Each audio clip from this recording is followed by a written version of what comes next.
어느 날 그녀가 문자를 보냈습니다. 오늘 뭐해? 그게 다였어요. 평소와 다를 것 없는 한 줄짜리 문자.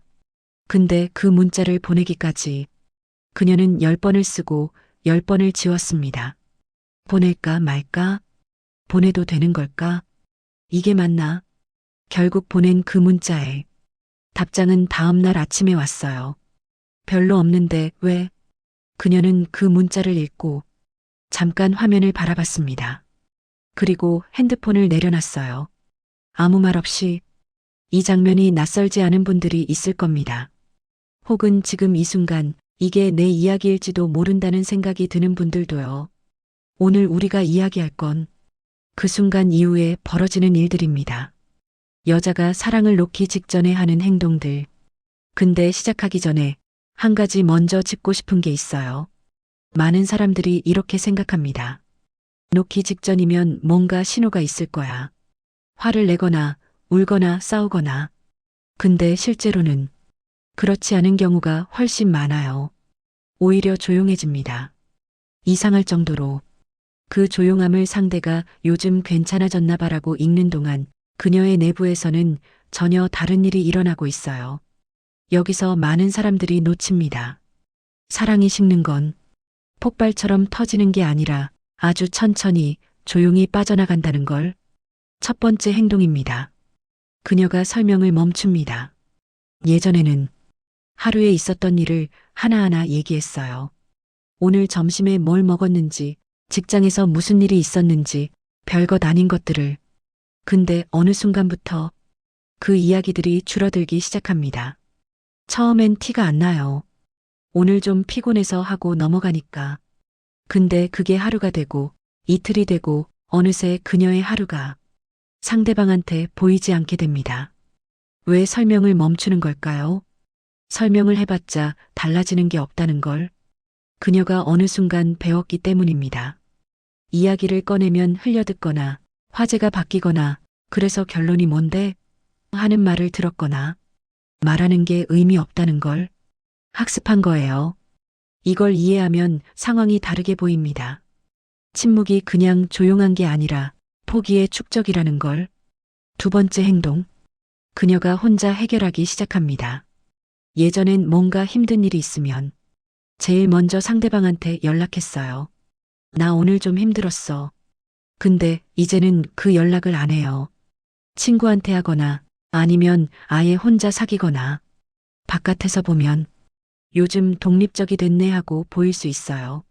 근데 실제로는 기대는 걸 포기한 겁니다. 기댔을 때 받쳐주지 않는 경험이 쌓이면 쌓일수록 사람은 자연스럽게 혼자 서는 법을 배웁니다. 근데 그 혼자 서는 법이 이 관계에서 배워지는 순간 그 관계 안에서 상대방의 자리가 줄어들기 시작해요. 아주 조금씩, 아주 천천히. 이 부분이 중요합니다. 많은 남자들이 나중에 이렇게 얘기해요. 갑자기 왜 이렇게 됐는지 모르겠어. 사전에 아무 신호도 없었어. 근데 신호는 있었어요. 그냥 너무 조용해서 신호처럼 보이지 않았을 뿐이에요. 세 번째 행동. 그녀가 미래 이야기를 멈춥니다. 관계가 잘 될 때는 대화 안에 자연스럽게 미래가 섞여 들어와요. 우리 나중에 거기 가보자. 그때 같이 가면 좋겠다. 나이 들면 어떻게 될까, 우리. 근데 그 말들이 사라집니다. 대화가 지금 이 순간에만 머물기 시작해요. 어제 이야기도 내일 이야기도 없이. 지금 밥 먹었어? 지금 어디야? 지금 뭐해? 이게 단절처럼 보이지 않기 때문에 상대방이 눈치채기 어렵습니다. 근데 그녀 입장에서는 이미 이 사람과의 미래를 상상하는 걸 멈춘 거예요. 상상이 없으면 기대도 없고 기대가 없으면 실망도 없거든요. 그게 어느 순간부터 그냥 편해진 겁니다. 여기서 잠깐 다른 각도로 한번 봐볼게요.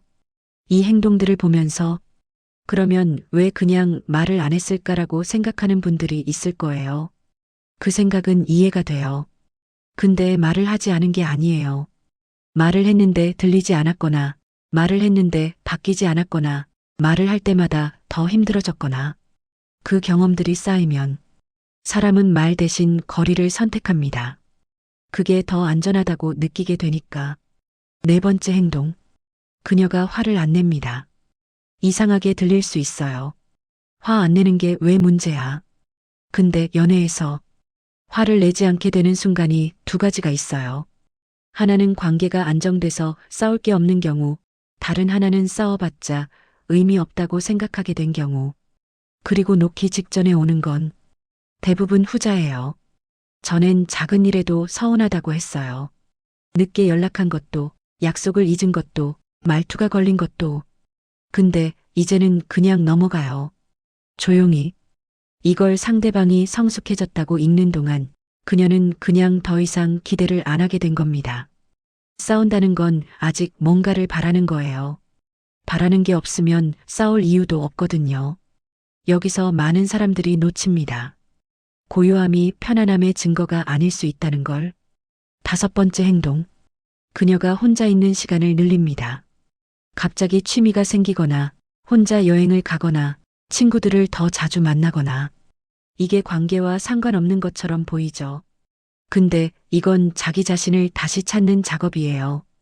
이 관계 안에서 잃어버린 나를 되찾으려는. 사람은 어떤 관계에서 오래 상처받으면 그 관계 안에 자기 자신이 낯설어지거든요. 내가 왜 이러고 있지? 나 원래 이런 사람 아닌데. 나는 어디 간 거지? 그 질문이 시작되는 순간 그녀는 이미 한 발을 관계 밖에 내디딘 거예요. 아직 관계 안에 있지만 마음속에서는 이미 문 앞에 서 있는 거죠. 여섯 번째 행동. 그녀가 상대방을 설득하는 걸 멈춥니다. 이게 어떤 의미인지 조금 더 구체적으로 얘기해 볼게요.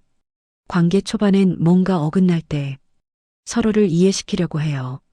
나는 이런 사람이야. 나는 이럴 때 이런 게 필요해. 이건 나한테 중요한 거야. 근데 그 설득이 반복되어도 달라지는 게 없으면 어느 순간 그 설명 자체를 포기하게 됩니다. 이걸 이해하면 상황이 다르게 보입니다. 설명을 안 하는 게 게으른 게 아니라 설명해서 달라질 거라는 믿음이 없어진 거예요. 그 믿음이 사라지는 건 관계에서 가장 조용하고도 가장 결정적인 변화입니다. 여기서 한 가지 짚고 싶은 게 있어요. 이 행동들이 반드시 나는 이 사람을 더 이상 사랑하지 않는다의 증거는 아닙니다. 오히려 역설적인 게 이 행동들의 밑바닥에는 아직 뭔가가 남아있는 경우가 많아요. 완전히 포기했으면 아예 아무렇지도 않아야 하는데 이상하게 아직 힘들거든요. 그냥 지쳐버린 거예요. 더 이상 싸울 힘도 기다릴 여유도 기대할 에너지도 남아있지 않은 상태에서 그냥 조용히 놓기로 한 거죠. 그래서 이 순간이 더 슬픈 겁니다. 싸워서 끝나는 게 아니라 지쳐서 끝나는 거니까. 일곱 번째 행동. 그녀가 고맙다는 말을 하기 시작합니다. 이건 처음에는 좋은 신호처럼 보여요. 요즘 챙겨줘서 고마워. 오늘 같이 있어줘서 고마워. 근데 이게 관계 끝 무렵에 나타날 때는 조금 다른 의미를 가질 수 있어요. 마지막으로 정리하는 감정이에요. 이 사람이랑 좋았던 기억들을 하나씩 꺼내서 확인하는 것. 그래도 이런 건 좋았어. 이건 기억에 남을 것 같아. 그 감사 뒤에 이제 다 됐어가 있는 경우가 있어요. 이 부분이 중요합니다. 위에서 말한 행동들을 들으면서 그럼 나는 어떻게 해야 해를 찾는 분들이 있을 거예요. 근데 오늘 이 이야기는 무언가를 하기 위한 이야기가 아니에요. 이해하기 위한 이야기예요. 그녀의 침묵이 어디서 왔는지, 그 거리감이 어디서부터 시작된 건지, 그 조용함 안에 무엇이 담겨 있는 건지, 그걸 이해하는 것만으로도 충분히 의미 있는 일이 있거든요. 이 모든 행동들의 공통점이 하나 있어요. 전부 안을 향한 움직임이에요. 밖으로 터뜨리는 게 아니라 안으로 끌어당기는. 말을 줄이고, 기대를 줄이고, 설명을 줄이고, 스스로를 챙기고, 혼자가 되는 법을 다시 배우는. 그건 어쩌면 자기 자신을 지키려는 가장 조용한 방법일지도 몰라요. 아픔을 아픔이라고 표현하는 대신 그 아픔에서 천천히 벗어나는 법을 선택한 거니까. 마지막으로 하고 싶은 이야기가 있어요. 이 행동들이 낯설지 않다면 그게 그녀의 이야기든 아니면 과거 어느 시점의 나의 이야기든 한 가지 생각을 같이 해봤으면 해요. 그 침묵은 시작부터 거기에 있었던 게 아니었어요. 한 번은 말을 했고, 한 번은 기다렸고, 한 번은 믿었을 거예요. 그게 지금의 조용함이 되기까지 얼마나 많은 시간이 쌓였을까. 그리고 그 시간 동안 그녀가 얼마나 여러 번 혼자였을까. 당신 주변에 혹은 기억 안에 조용히 멀어졌던 사람이 있나요? 그때 그 사람의 침묵이 지금 어떻게 들리나요?